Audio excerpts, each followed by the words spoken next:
السيسي استقبل الفريق مهاب مميش رئيس هيئه قناه السويس رئيس الهيئه العامه الاقتصاديه منطقه القناه في حضور اللواء كمال وزير رئيس الهيئه الهندسيه للقوات المسلحه. السفير بسام راضي المتحدث الرسمي باسم رئاسه الجمهوريه قال ان خلال اجتماع استعراض اخر تطورات مشروع انفاق السويس بالاسماعيليه، والرئيس اتاكد على ان الاعمال ماشيه في الطريق المناسب.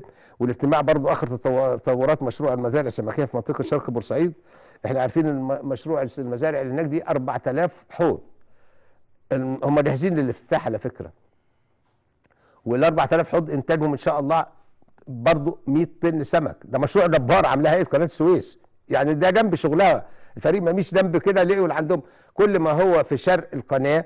المنطقه اللي في شرق القناه دي قدروا يعملوا فيها هذا الكلام، لان هي فيها منطقه نشع ومش نافعه، يعني مش اي حاجه استخدمت ان يبقى فيها الاحواض السمكيه ديت. وده كان المشروع او المرحله الثانيه من المشروع بتاعها، شيء هايل جدا. الرئيس برضو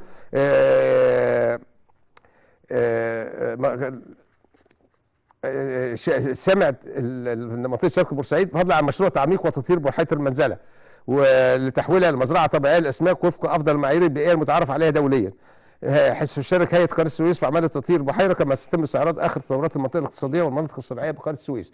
بحيره المنزله دي لو ربنا اكرمنا، اللي هي مهمله بقى لها يجي 60 70 سنه، وتم التعديات عليها وبقت فيها مشاكل كثيره وتم الصرف فيها الحاجات دي كلها، كل ده اتمنع وكل ده اتوقف، وتطويرها هيتكلف كتير جدا.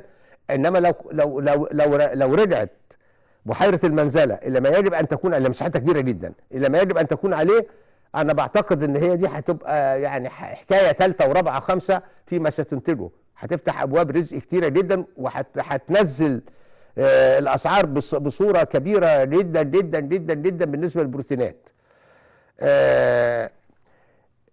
ماشيين في هذا الموضوع. احنا عارفين لما يبقى انت بتربي السمك في حاجات طبيعيه طبعا الموضوع مختلف تماما تماما تماما. وهو كان في 4 بواغيز بوغازات اللي هي بتوصل ميه البحر بالبحيره عشان ما تبقاش بحيره راكده او ميه اسنه يعني. طبعا البوغازات دي تقريبا اتقفلت، يعني ما فيش لا صيانه ولا في اي حاجه.